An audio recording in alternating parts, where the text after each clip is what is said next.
Welcome to today's deep dive.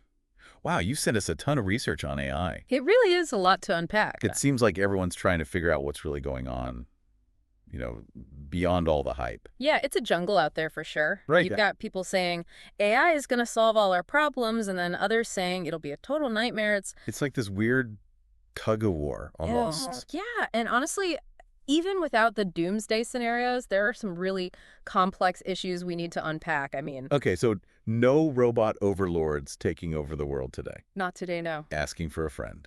But seriously, we need to be talking about the real risks of AI now, Yeah. but also the truly amazing potential. Okay, I see what you mean about this being a jungle. Yeah. So where do we even begin? I mean, there's so much out there. And one of the articles you shared talked about AI being used to develop new cancer treatments. And I have to say, I remember that one. the possibilities there, Yeah. they're just staggering. It really is mind-blowing.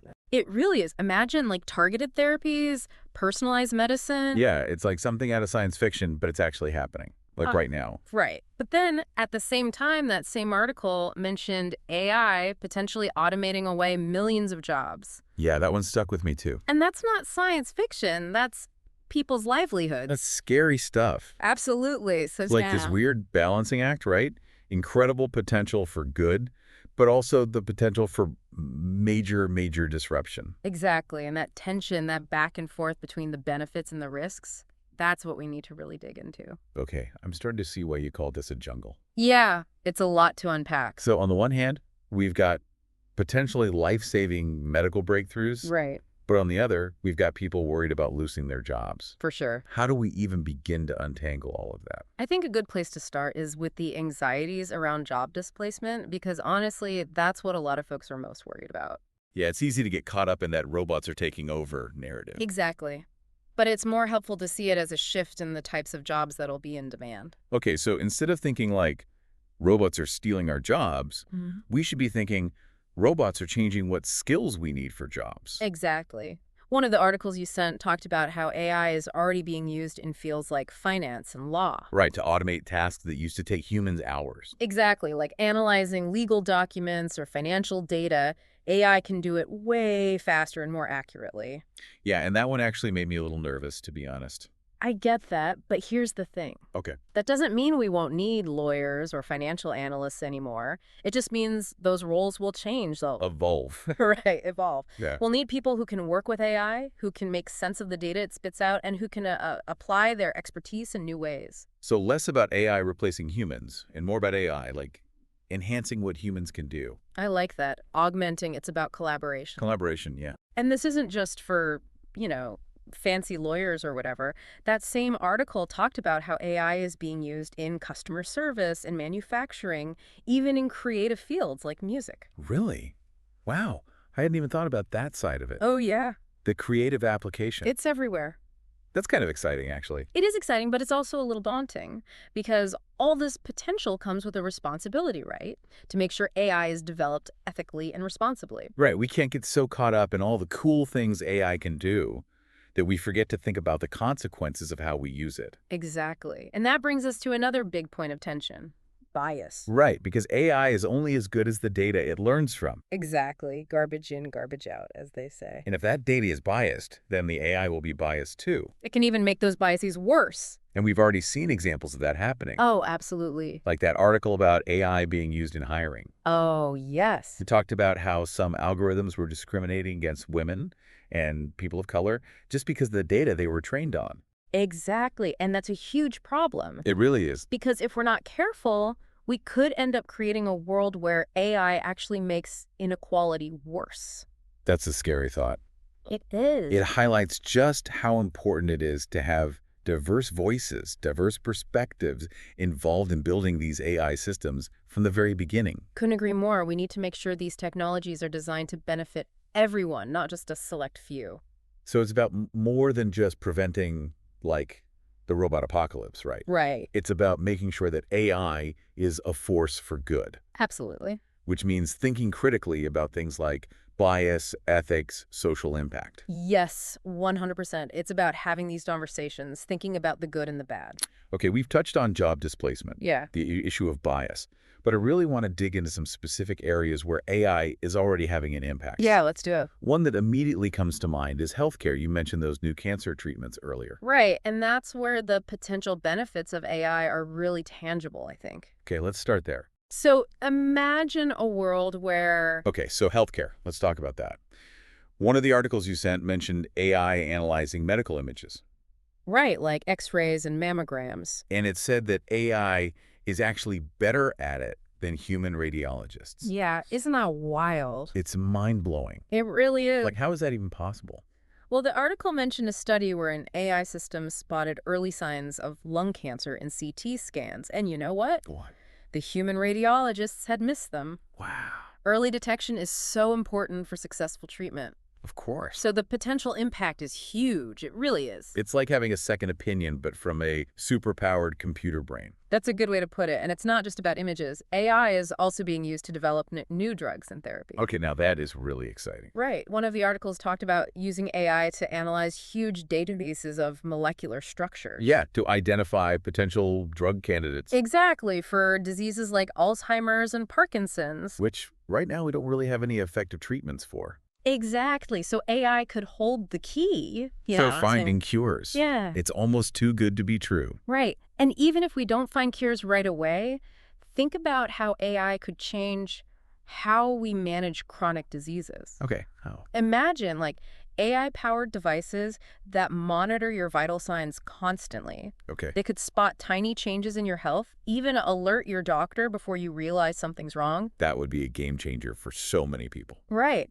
Especially for those with chronic conditions that need constant monitoring. Absolutely. And what about personalized medicine? I feel like that's a big one. Huge. Treatments tailored to your DNA, your lifestyle, even where you live. That's the future of healthcare right there. It sounds amazing, but how far off is all of this? That's the thing. It's already happening. Really? AI-powered diagnostic tools are being used in hospitals right now. Wow, I had no idea. AI is speeding up drug discovery, and we're starting to see personalized medicine platforms emerge. So it's not just some, like, futuristic dream. No, it's starting to become a reality. It's incredible to think about. It really is, but of course, There are challenges, always. like we talked about earlier, the bias issue. Right.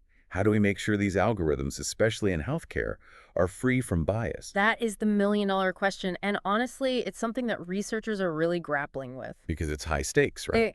We're talking about people's lives. Exactly. One of the articles talked about using diverse data sets to train these algorithms. So they're not just reflecting the biases of the past. Exactly. And it highlighted the need for constant monitoring of these systems. To make sure they're fair. Yes, and equitable to everyone. Because we can't just assume that because it's AI, it's automatically objective. That's the trap, right? We can't just assume. Right. We need to be extra careful, especially with something like healthcare.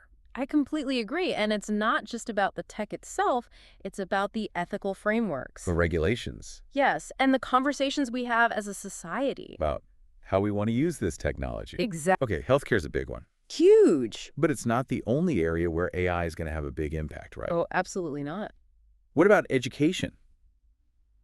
You mentioned personalized learning earlier, and that really got me thinking. Yeah, it's a game changer. Imagine a world where every student has a personalized learning experience, tailored to how they learn best.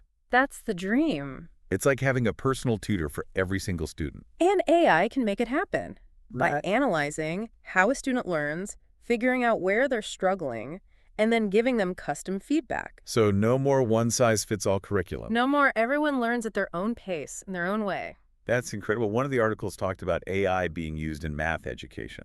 Yes, there are AI-powered platforms that pinpoint exactly where a student is struggling with math. And then they create, like, custom lesson plans. Kind of. They provide targeted exercises and instruction to help them master those concepts. So it's like having a digital tutor that's always available, Exactly. that never gets tired of explaining fractions. Exactly. And it's not just about personalized instruction either. What else? AI can automate tasks like grading, which frees up teachers' time. Oh, so they can focus more on actually teaching. Exactly. More time for mentorship, for individualized support, all the things that make a good teacher great. And let's be honest, most teachers would rather be doing that than grading worksheets all day. Right. And this kind of AI-powered learning isn't just for students who are struggling. Right. It can be amazing for advanced learners, too. who might be bored in a traditional classroom. Exactly. It's about making sure that every student, no matter what level they're at, has the opportunity to thrive. That's the goal. But what about the digital divide? Not every student has access to the best technology. That's a huge issue, and it's something we need to address. Because we don't want AI to worsen existing inequalities in education. Absolutely not. One of the articles talked about developing AI tools that are low cost and accessible. So even students in communities without great internet access can benefit. Yes, and we also need to make sure teachers are trained to use these new tools effectively. So it's not just about the technology itself. It's about making sure everyone has equal access And that teachers have the support they need. to adapt and thrive in this new landscape. Exactly. Because AI should be a tool that empowers teachers, not replaces them. 100%, the human element is still so important. Okay, so from healthcare to education, AI is already making waves, but there's one more area I want to talk about. What's that? The environment. You mentioned AI could be used to tackle climate change, and that feels huge. It is huge. It's one of the most exciting and challenging applications of AI. So we talked about AI revolutionizing healthcare and transforming education, but using it to tackle climate change, that feels almost impossible. How can AI actually make a difference with something so massive?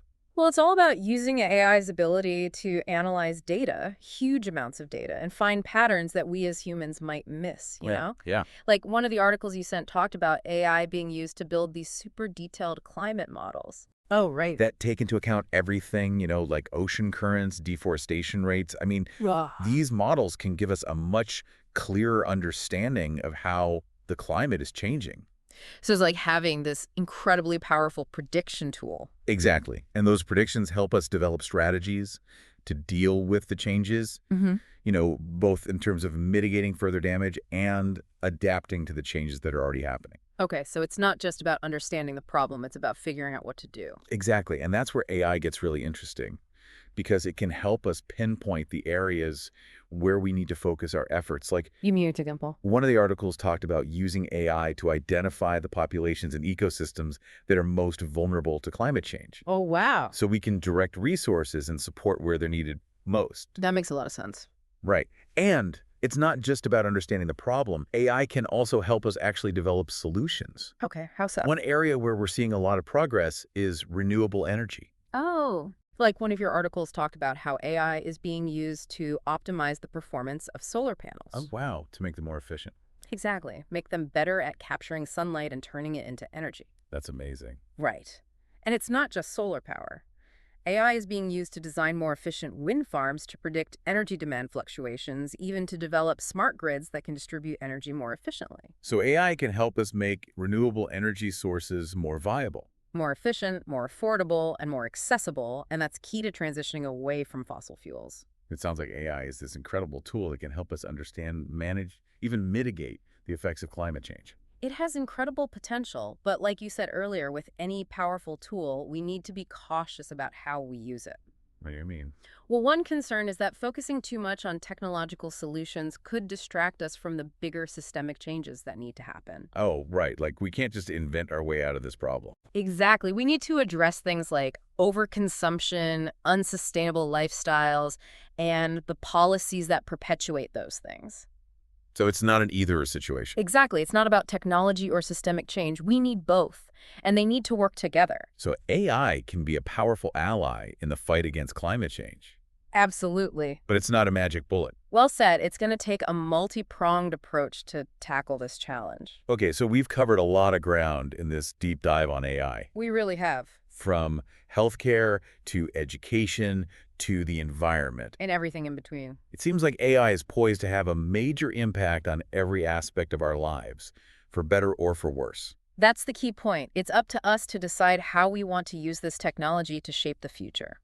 And that's what I really want our listeners to take away from this conversation. It's not about being afraid of AI or blindly trusting it. It's about being informed, being engaged, and being part of the conversation. It's about asking the tough questions, considering the ethical implications, and making sure that AI is developed and used in a way that benefits all of humanity. Well said. I couldn't agree more. This has been an incredible deep dive. Honestly, a little overwhelming at times. It's a lot to process, for sure. But ultimately, I think it's a message of hope. We have the opportunity to use this incredibly powerful technology to create a better future for ourselves and for generations to come. Absolutely, and that's a future worth striving for. It certainly is. Thanks for joining us on this deep dive into the world of AI. Until next time, keep learning, keep questioning, and keep exploring.